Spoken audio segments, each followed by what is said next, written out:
Hi class, this is Professor Harmony Kim. In continuation of last week, we study karma result structure within Buddhism. The highest Buddhist aim is nirvana. Nirvana means the cessation of suffering.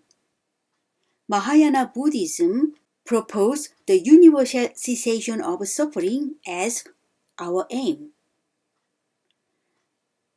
Regardless of individual or universal level, nirvana is a cessation so complete that there is no more desire, no more action or effect, no more pleasant or unpleasant. This is the way how King Milinda thought that the Buddha should suffer no illness or injury. The suffering may be typically traced back to three roots, such as craving, aversion, and confusion. But confusion about the self is paramount. Cessation is achieved only through realizing the impersonality of our condition.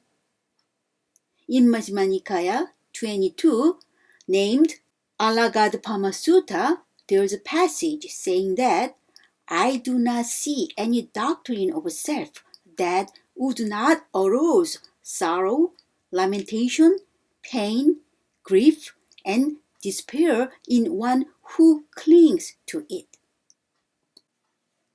The role of myself is transient and vulnerable and dependent upon countless factors for its nature, such as its arising and its passing away. There is nothing that persists or controlled, and thus nothing capable and worthy of being a self. This description appears in Majjhima Nikaya Alagadpama Sutta. There is nothing with respect to which the parts become meaningful, nothing in virtue of which something can become good. When we have thoroughly understood that we are not persistent entity, then the craving and clinging that inevitably cause suffering in its various forms will also cease. Without a self to protect and promote, much of the motive for unwholesome behavior evaporates. With practice as seeing oneself and others as selfless, one's interest becomes turned toward the badness of suffering itself, and with no distinction for whose suffering it is. Such psychological and practical changes do not happen easily or instantly. The habits of mind that we build up around the self are very deep and very persistent.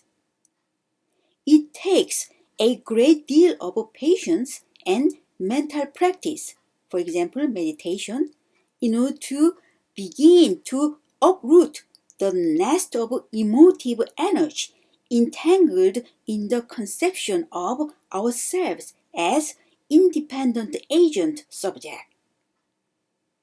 It takes a great deal of mental practice to replace the independent agent subject with a recognition of the transient and mutually interdependent and conditioned nature of all things.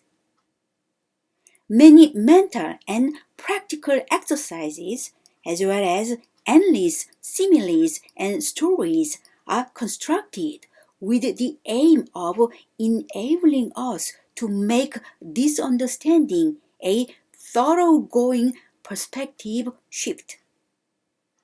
The principle of karma seems to directly undermine this effort.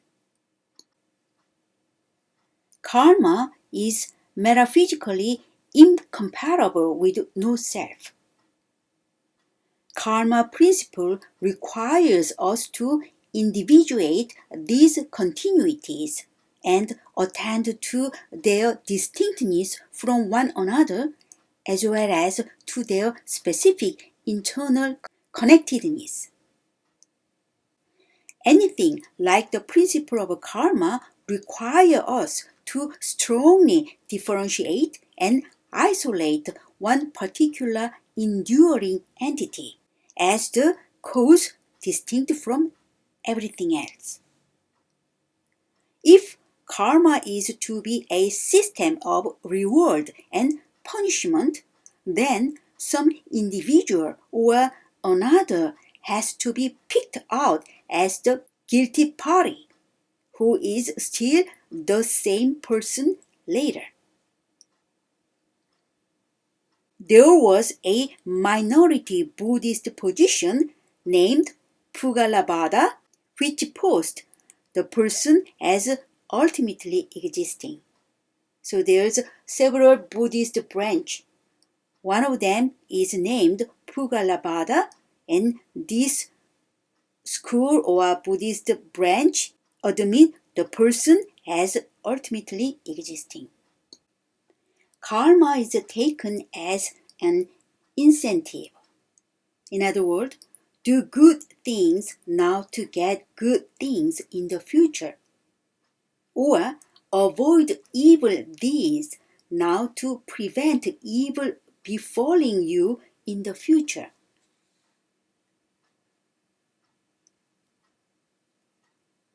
This simple and prevalent thought is in tension with the Buddhist view that we ought to give up our craving for and attachment to such goods as are ordinarily thought to come from karma.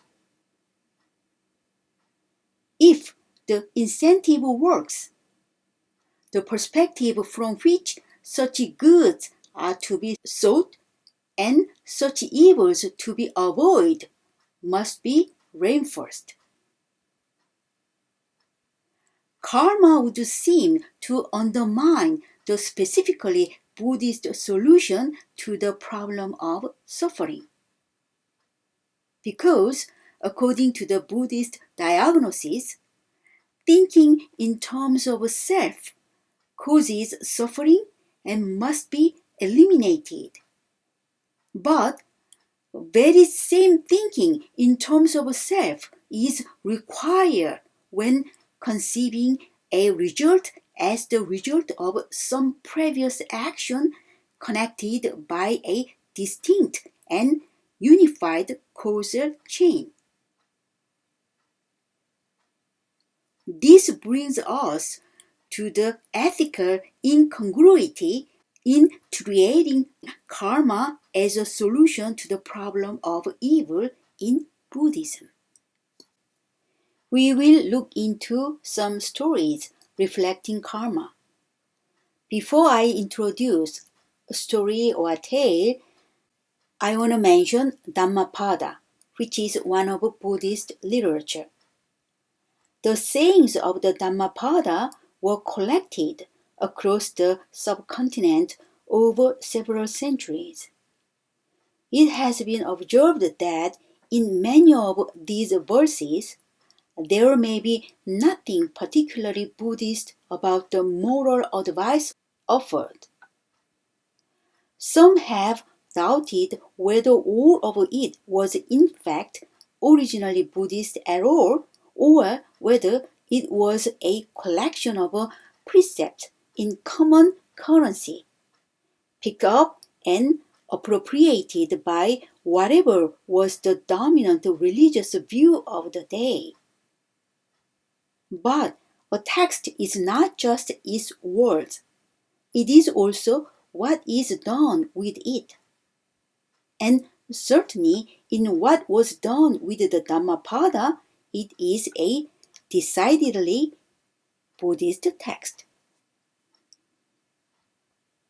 Dhammapada illustrate the sage advice given in the verses and make it more alive stories, and these stories are full of a variety of characters and incidents from everyday life.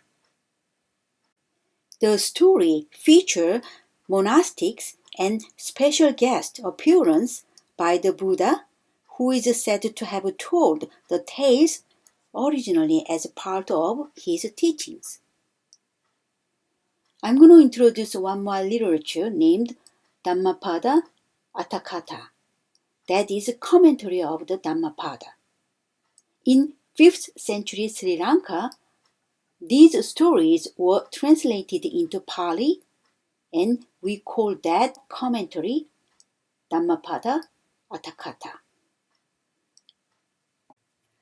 Let's read one story as follows.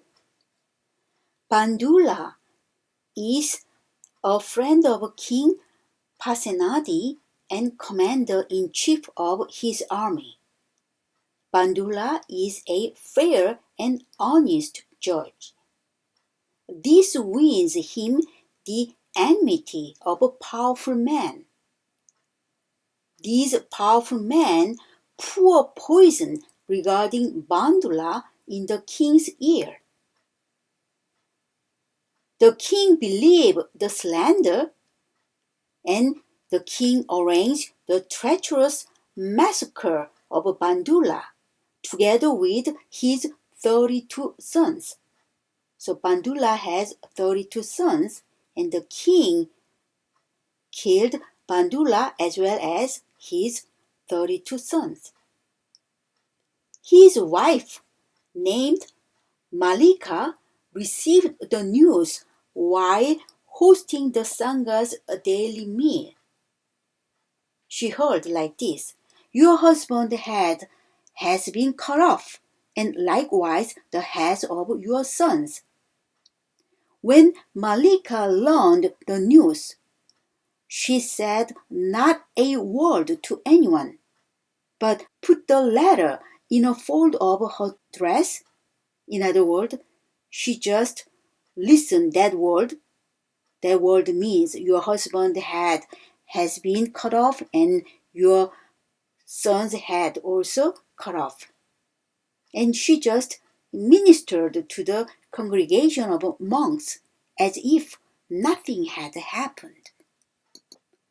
Later, Malika advised her 32 daughters-in-law. Her daughters-in-law all become widowed, and Malika advised her 32 daughters-in-law like this way: "Your husband were free from guilt and have merely reaped the fruit of misdeed in previous state of existence.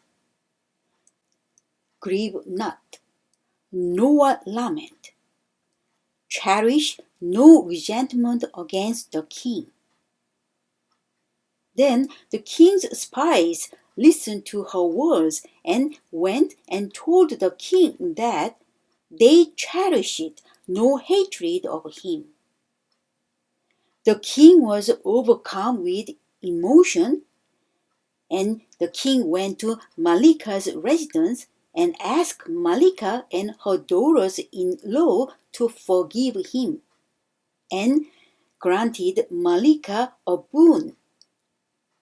Then Malika said, "I accept." This does not mean that Malika does not feel her husband's absence or feel sorrow at the loss of her sons. But she immediately accepts that what is standing possibility for every human being has happened now. In this way, for her husband and sons, and she does not indulge in excessive grief. What has come together comes apart, and she was under no illusion that she or they or anyone had ultimate control over this. When Malika advised her daughter-in-law, "Cherish no resentment against the king, this rejection of resentment opens up space for a different kind of response to the situation. This is absolutely central to Buddhist morality because hatred, anger, and resentment are particularly virulent forms of aversion. Aversion is one of the three fundamental roots of suffering. Let's look at another story in the Dhammapada which elaborates the theme of appropriate reactions to violence.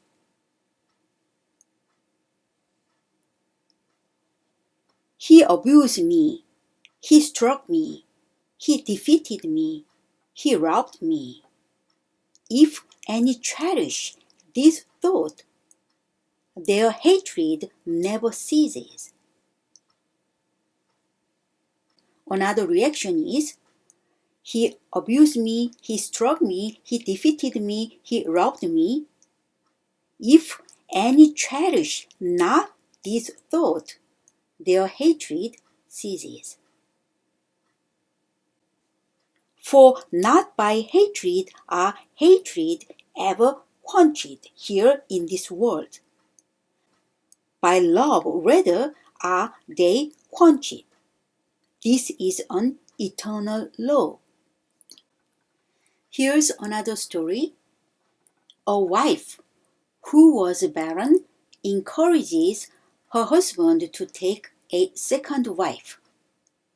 But she is immediately jealous when the younger wife conceives a child. She secretly gives the second wife an abortifacient, and she does the same again the next time the young wife conceives. The second wife does not announce her third pregnancy. But when she is too far along to hide, the jealous first wife eventually finds a way to slip poison into the pregnant woman's food. The second wife dies in childbirth along with the child and wishes that when I have passed out of this existence, may I be reborn as an ogress able to devour your children. She is reborn as a cat, and the husband beats and abandons the first wife. Because of that, first wife soon dies of her injuries.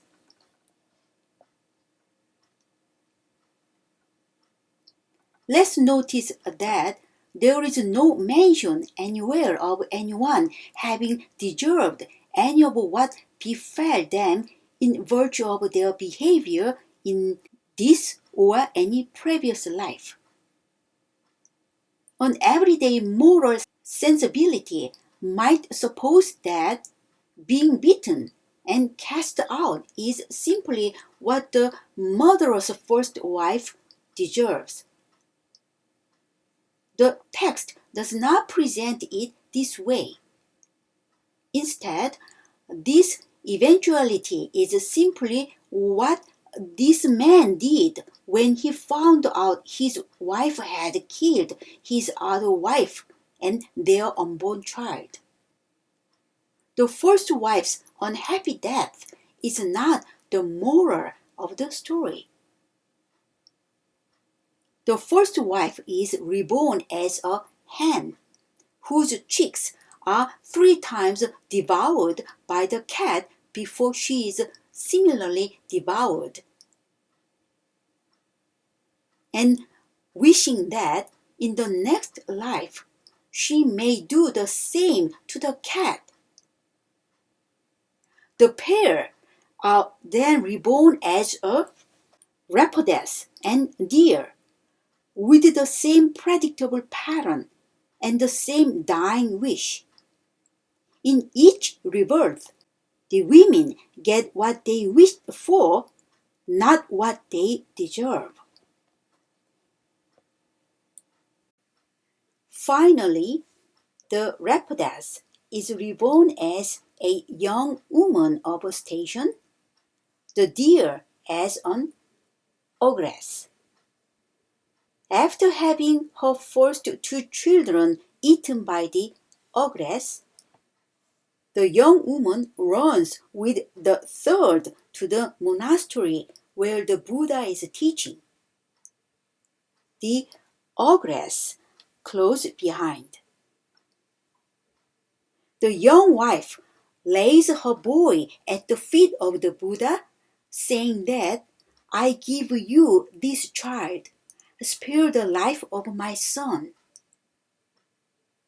Then the Buddha has the ogress, which is held at the gate, summoned within and say, what are you doing this?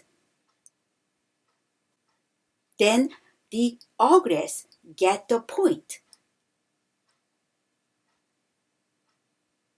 The Buddha has to say a bit more to get her there, provide teaching like this, as spit, snot, and so on are washed off with clean water.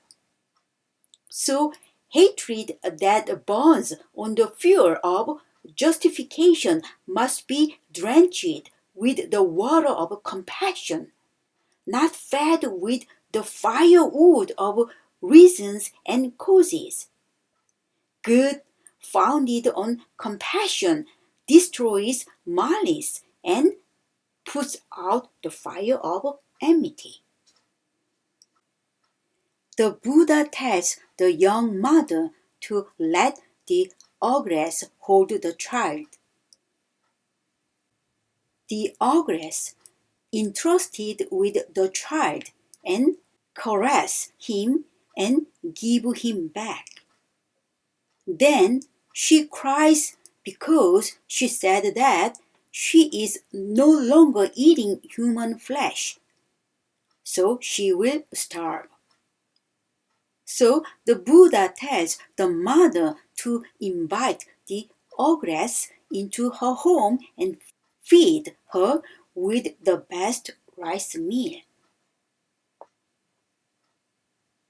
The story goes on, but this is enough to see that it is not karma that fuels the misadventures, but rather hatred, anger, and resentment. At the end of the tale, the ogress is to be allowed to hold the child because this is the only way out of the ongoing cycle of suffering caused by the perfectly well-grounded, justified mutual resentment these two women have cultivated toward each other. Let's go back to the tale of the murder of Bandula along with his 32 sons. Bandula's wife, Malika sees the pointlessness of anger, and more importantly, Malika sees how important it is so to see things. From the first intimation of her loss, she does not frame things in such a way that anger would reasonably and naturally arise. Instead, she frames things in a way that the reasonable and authentic response is this violence stops here. And so it does. The power of her thus taking responsibility for non-proliferation so moves the king that he asks her forgiveness and returns her gesture by allowing her to name what she wants from him. We are all conceived and born in the usual way. Therefore, there is desire. There is physiology and biology and physics. All these factors are entangled in suffering, in psychological suffering, in the metaphysical suffering of vulnerability and dependence. Where does this expectation come from that there is some amount or kind of suffering that is too much or the wrong kind? Suffering is just the nature of reality, as the first of the Four Noble Truths says. Indeed, our inability to accept this is just what leads to greater suffering. If there is a problem of suffering, it is in our resistance to this fundamental truth, and Buddhist teachings, theoretical and practical, devote considerable resources and ingenuity to addressing this. There is one story from Dhammapada Atthakatha, the commentary of Dhammapada. You may think this recounted tale of the woman who had lost a child and was utterly bereft. The Buddha advises her to bring him a mustard seed from a house that has known no loss, no death. When she has suffered terrible loss, the woman is not offered karma as a consolation. She is encouraged to look beyond her own immediate loss or to see it in the context of the human condition and the community of fellow sufferers. There is some end whose goodness would make sense of the series of changes and give them meaning and purpose. But if there are no wholes, no greater order, no promise of unity and meaning, then the question arises, such as, why was I ever born? When you ask about why, you are looking for the final cause, not the efficient or material cause. On the Buddhist view, there simply are none of those to be found in the order of reality. Final causes are introduced only in the intentional thought and actions of living beings, and they go out of existence with them. In fact, it is our attachment to these final causes. For example, my life will be meaningless unless blah blah blah. This is responsible for unnecessary suffering that we generate independently of other causes, according to the Buddhist diagnosis. Let's solve the quiz question. Which of the following is not the root of suffering in the Buddhist perspective? I think you can easily find the answer. Next question. Dhammapada Atthakatha is the commentary of Dhammapada. Is it true or false? Also, you can easily answer this question. As a routine process, please send your quiz answer to my email address so that I can check your attendance. Please indicate the date, November 29th, and the due of this assignment is December 5th. This is the end of lecture this week.